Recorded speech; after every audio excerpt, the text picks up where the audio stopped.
Hey everyone, it's May 11th and Scott Rustrell's here for the Listen and Learn podcast. Want to focus really on two stories today. The first involving, again, the firing of James Comey. The big point I want to drive home here is that the reporting around the firing of Comey has just been absolutely horrible. And what you've consistently seen is sensational headline that makes the Trump administration look terrible, and then facts that later contradict it. And that's actually one reason why I felt necessary to try and do this podcast, to try and discuss actual facts and cut through a lot of the BS, quite frankly, that's out there.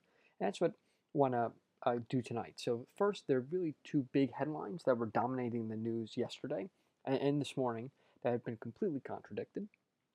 First being that Deputy Attorney General Rosenstein had threatened to resign if based on the Comey firing, and a feeling that he was being thrown under the bus by the administration.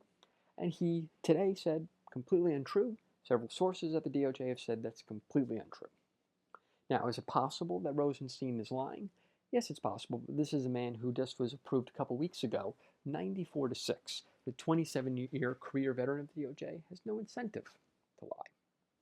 And second, and even more damning, was yesterday you saw the Washington Post, NBC, CNN, New York Times come out saying that Comey had just demanded more resources for the Russia investigation before he was fired, in an effort to make it seem like this was a reason why he was fired. Well, today, the interim head of the FBI, Andrew McCabe, who, as a reminder, his wife was a Democrat running for office in Virginia who received money from a key Clinton ally.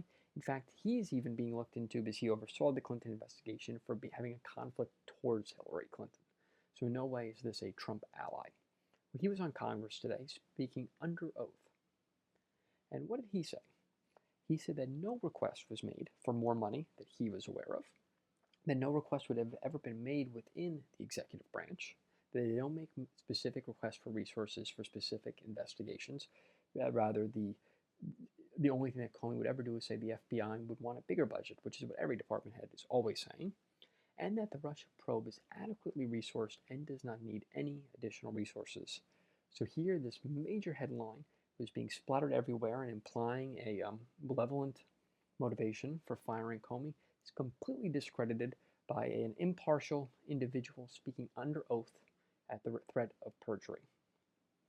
And the point really here is that you just see the media hop onto any anonymous sources who say anything remotely bad about Trump in an effort to hurt him, generate ratings, generate sensational headlines, and the facts later contradicted, and most of the time they don't even bother to correct the reporting. So what I would really say is you have to expect more leaks and sensational reporting, but you really have to tap the brakes on everything because you just continue to see them misreport the facts. And what are the facts as we know them today? There continues to be no evidence of any collusion with Russia amongst any member of the Trump campaign during the election. Also, the fact is that Trump would have no way of knowing about how the probe is progressing, since Sessions has recused himself, unless you believe Comey was giving him details, which, if that were the case, Comey should be fired. And that the other key fact is that Trump politically needs to appoint a new person who will be an independent man or woman of unimpeachable character to be the FBI director, to eliminate any of the doubt the media and Democrats are sowing that this firing of Comey was in an effort to close down the Russia investigation, of which there's no evidence to suggest that there was. And you functionally have in a dictatorship often is a state media, right? The Kremlin has its own TV stations that keep putting out propaganda to make Putin look better. Saw the same in the Soviet Union, you see the same in China, you see the same in North Korea. What we almost have in this country at this point is a reverse state media, where all the media stations are trying to do is actively undermine the administration because they so vehemently hate Trump that they will pop onto any story that looks bad, try to find an anonymous source to back it up, and then ignore any of the actual facts as they come out that contradict that story. And so that's one thing that the Trump administration has to realize it's up against. And the irony of all of this is that a key motivation for the Russians during the election was to really undermine Americans' faith in our democratic institutions. And in a sense, the Democrats and media are helping Russia achieve this goal, with their irresponsible handling of the Russia story and so much else into the Trump administration, which has been nothing but a constant effort to delegitimize him, his administration, and his victory. So again, I urge you to look through the sensational headlines, expect more of them, but to continue to wait, be patient for the facts to come out, because often the sensational headlines that appear stranger than fact are in fact stranger than fact and purely exaggerated, if not completely fabricated. Second story that I think is just kind of interesting. If you remember a couple of days ago, we talked about Texas passing a law that essentially punished sanctuary cities. We kind of see a debate on the left over what it means to be a sanctuary city. And it's one where actually, and this is atypical, Bill de Blasio, the mayor of New York, comes out looking all right.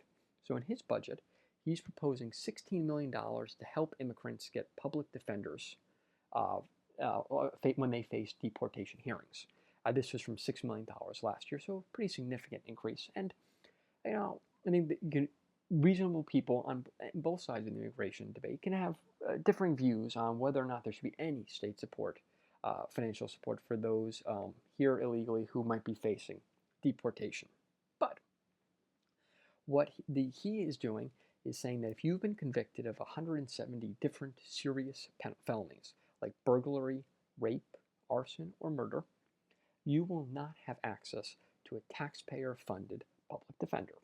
This seems like a perfectly rational view and position, and that someone even as left as Bill de Blasio is taking.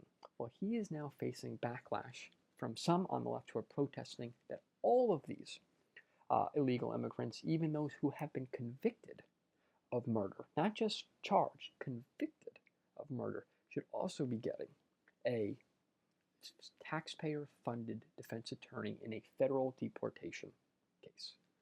And you just have to ask, really? What person wants to help a convicted murderer who's in this country illegally stay here? How is that a good use of hard-earned taxpayer dollars? And when amazingly, some on the left want to take the sanctuary city to that extreme, where you're actually helping murderers stay in this country. And you really then have to ask, why are you helping, clearly jeopardizing the safety of the citizens of this country in an effort to help really, really bad people who have no right to be here stay here? And when you've lost Bill de Blasio, you've really gone off the reservation, quite frankly. And so having Bill de Blasio, though, take a sanctuary state stance that provides a little bit of nuance, at least perhaps shows that there's some limits even the left will take on sanctuary cities. Now, I don't think he goes far enough. There are a lot of other felonies and serious misdemeanors where taxpayers would still be helping illegal immigrants stay here, which makes no sense. But the fact that you have some on the left who are so pro-illegal immigration at the expense of citizens is baffling. But it's a fascinating story as we continue to look into sanctuary cities, and you really should look into your local city or policy to see where taxpayer money is going to and ensuring that it's actually prioritizing the need of citizens and not dangerous illegal immigrants. So those are really the two big stories of the day. Thank you for listening. If you enjoyed the podcast, please subscribe to the channel that way you get notified anytime we drop a video. Please share the video with your friends and family. We appreciate all the support. You can also follow us on Facebook at the Listen and Learn Podcast and follow me on Twitter at Read and Learn. Thanks so much and have a great night.